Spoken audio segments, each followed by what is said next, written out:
Good morning all of you. आज की class में आपका पुनः स्वागत है।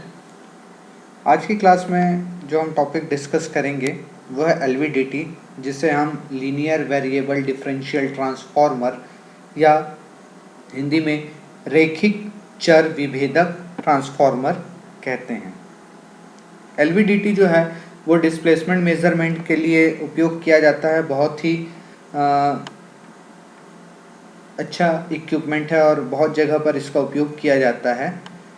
तो ये किस प्रकार इसका कंस्ट्रक्शन संरचना कैसी है और ये किस प्रकार कार्य करता है, इसके क्या गुण अवगुण हैं, इसके बारे में हम आज की क्लास में डिस्कस करेंगे। तो चालू करते हैं हम आज का अपना topic LVDT, linear variable differential transformer.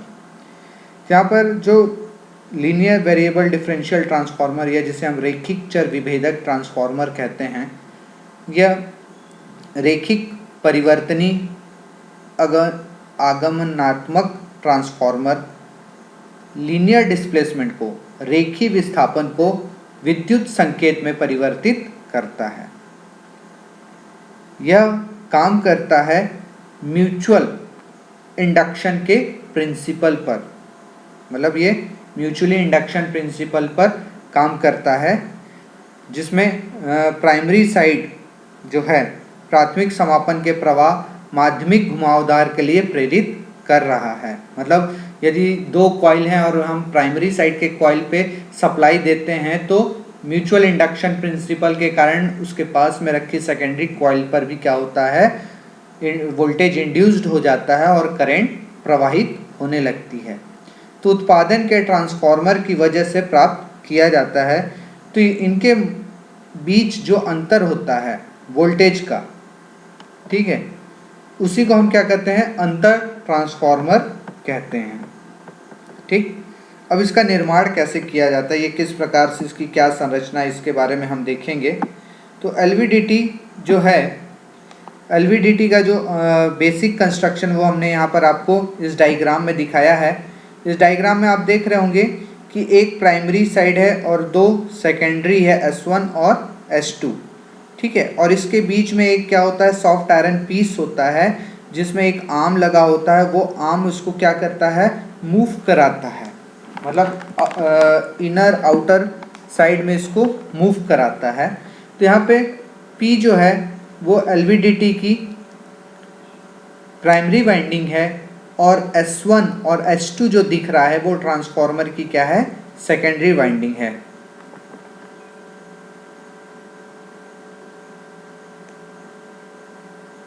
ठीक है, तो यहाँ पे जो सेकेंडरी वाइंडिंग है वो क्या होता है, जो हमारा एक सिलेंड्रिकल फॉर्म की वाइंडिंग होती है। तो सेकेंडरी वाइंडिंग में समान संख्या में टर्न होते हैं और इसे प्राइमरी वाइंडिंग के दोनों ओर समान रूप से रखा जाता है। क्लियर है, आपको दिख रहा होगा, ठीक है। तो यहाँ पर ये जो डायग्राम दिख रहा है ये किसका डायग्राम है, आपका लीनियर वेरिएबल डिफरेंशियल ट्रांसफॉर्मर का है।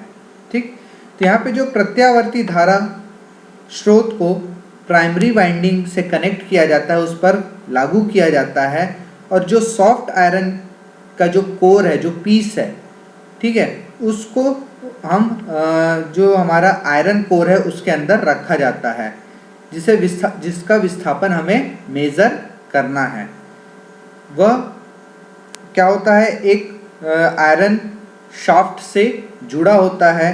तो कोर के लिए हम क्या करते हैं, हाई परमेबिलिटी मटेरियल का उपयोग करते हैं ताकि हार्मोनिक्स कम हो और ज़ीरो वोल्टेज हमें आसानी से प्राप्त हो जाए। विस्थापन या डिस्प्लेसमेंट को हम अनुदैर्ध्य रूप से मापा जाता है, जो ईडी के वर्तमान नुकसान को कम करता है। पूरी व्यवस्था स्टेनलेस स्टील के एक चैम्बर में रखी जाती है और उसके सिरों को इलेक्ट्रोस्टैटिक और इलेक्ट्रोमैग्नेटिक प्रोटेक्शन प्रदान करते हैं। प्राइमरी वाइंडिंग पर लागू प्रत्यावर्ती धारा की आवृत्ति 50 हर्ट्ज से 20 किलो हर्ट्ज के बीच होती है। एलवीडीटी म्यूचुअल इंडक्शन प्रिंसिपल पर काम करता है। करंट को प्राथमिक वाइंडिंग पर लागू किया जाता है, जो क्या करता है, मैग्नेटिक फील्ड को जनरेट करता है। जैसे ही हम सप्लाई को एलवीडीटी के प्राइमरी वाइंडिंग से कनेक्ट करते हैं, वो क्या करता है, एक मैग्नेटिक फील्ड प्रोड्यूस करता है, और यह फील्ड सेकेंडरी वाइंडिंग में करंट को इंड्यूस्ड करता है। क्लियर है? तो यहाँ पर आपको एक और डायग्राम दिख रहा होगा। यहाँ पर आप ये डायग्राम देख रहे होंगे। यहाँ पर क्या दिख रहा है आपको, प्राइमरी साइड प्राइमरी वाइंडिंग है जो एक एसी एक्साइटेशन से जुड़ा हुआ है।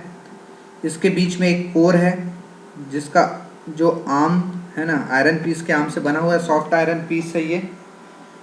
और सेकेंडरी साइड में 2 वाइंडिंग आपको दिख रही है, ठीक है, जिसमें हमने सेकेंडरी साइड के दोनों वाइंडिंग S1 और S2 है, तो उस पर जनरेट वोल्टेज को हम ES1 और ES2 के द्वारा बता रहे हैं, ठीक है। तो यहाँ पे जो LVDT है, LVDT म्यूचुअल इंडक्शन प्रिंसिपल पर काम करता है।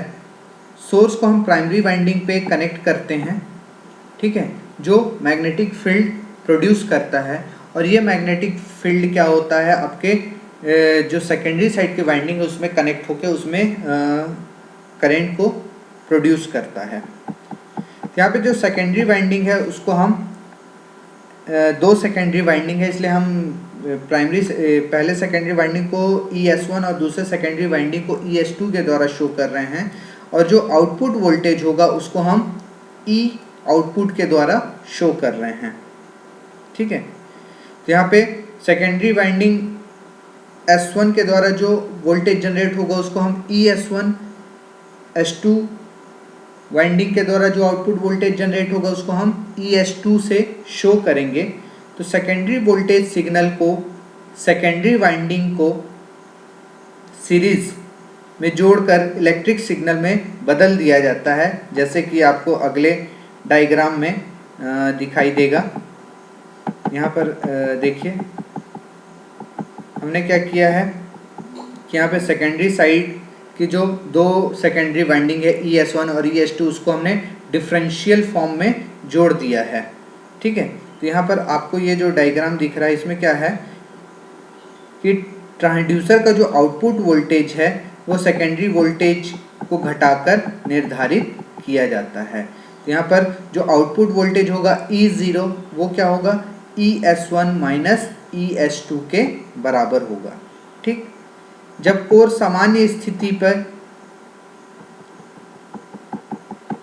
जब कोर को हम फिर से 0 पोजीशन पर लेकर आएंगे, जिसे हम नल पोजीशन कहते हैं, ठीक है, तो यहाँ पर जब कोर समान स्थिति में हो तो सेकेंडरी वाइंडिंग का आउटपुट वोल्टेज बराबर हो जाता है। जब सॉफ्ट कोर को हम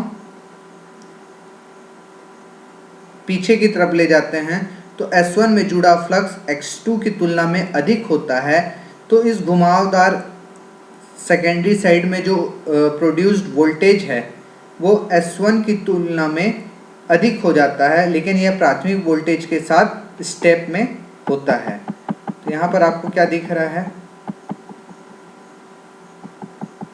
डिफरेंशियल पोजीशन। तो यहाँ पे जो आउटपुट वोल्टेज में परिवर्तन सीधे कोर के विस्थापन के समानुपाती होता है, मतलब सॉफ्ट आयरन कोर को आगे पीछे आप करोगे तो वो जिधर जाएगा उधर मैग्नेटिक फ्लक्स ज़्यादा होगा। जैसे यहाँ पर अभी ये राइट साइड में आ गया है तो S2 की वैल्यू S1 से ज़्यादा हो गई।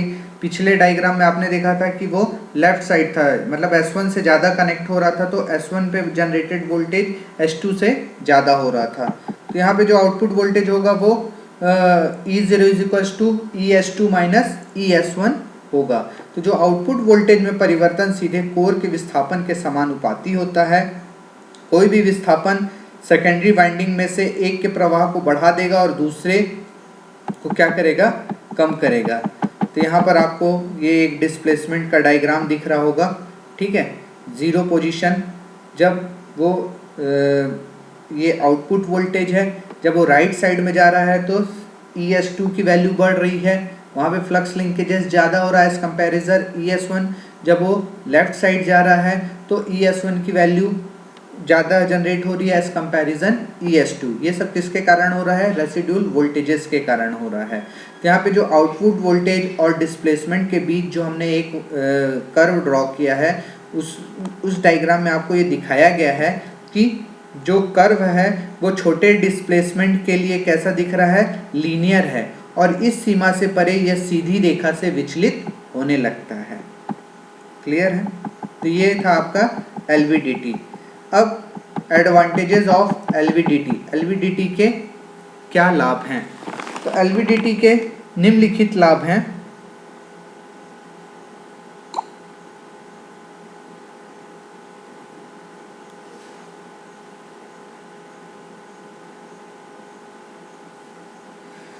अब LVDT के जो लाभ हैं उसमें सबसे पहला है उच्च रेंज, हाई रेंज। तो LVDT में विस्थापन को मापन के लिए, डिस्प्लेसमेंट के मेजरमेंट के लिए बहुत ही विस्तृत रेंज की आवश्यकता होती है। उसकी डिस्प्लेसमेंट लिमिट जो है 1.25 mm से लेकर 250 mm तक होती है। दूसरा, हाई इनपुट और हाई सेंसिटिविटी, तो उच्च इनपुट और उच्च संवेदनशीलता। तो LVDT एक उच्च आउटपुट देता है और साथ ही एम्प्लीफिकेशन की कोई आवश्यकता नहीं होती है। ट्रांसड्यूसर की संवेदनशीलता भी बहुत अधिक होती है। तीसरा, बीहड़, यह उच्च स्तर के झटके और भिन्नता को सहन कर सकता है, खासकर जब कोर को स्प्रिंग की मदद से लोड किया जाता है। चौथा है लो हिस्टैरिसीस। LVDT में हिस्टैरिसीस कम होता है, जिसके कारण उनकी पुनरावृत्ति उत्कृष्ट होती है। पांचवा, लो एनर्जी कंजप्शन, कम बिजली की खपत। LVDT 1 वाट से कम बिजली की खपत करता है। अब LVDT के नुकसान, डिसएडवांटेजेस ऑफ LVDT या लॉसेज ऑफ LVDT। तो LVDT के नुकसान निम्नलिखित हैं, जिसमें पहला, काफ़ी अंतर आउटपुट प्राप्त करने के लिए बड़े विस्थापन की आवश्यकता होती है। यदि हमें आउटपुट में मैक्सिमम डिफरेंस चाहिए तो हमें डिस्प्लेसमेंट भी लार्ज लेवल पे करना पड़ेगा। दूसरा, LVDT ट्रांसफार्मर जो होते हैं वो चुंबकीय क्षेत्र के प्रति बहुत ही संवेदनशील होते हैं। तीसरा, ट्रांसड्यूसर का प्रदर्शन कंपन से प्रभावित होता है। चौथा, गतिशील प्रतिक्रिया को यांत्रिक रूप से कोर के द्रव्यमान द्वारा और विद्युत रूप से वर्तमान की आवृत्ति द्वारा नियंत्रित किया जाता है। पांचवा, LVDT का प्रदर्शन तापमान से प्रभावित होता है।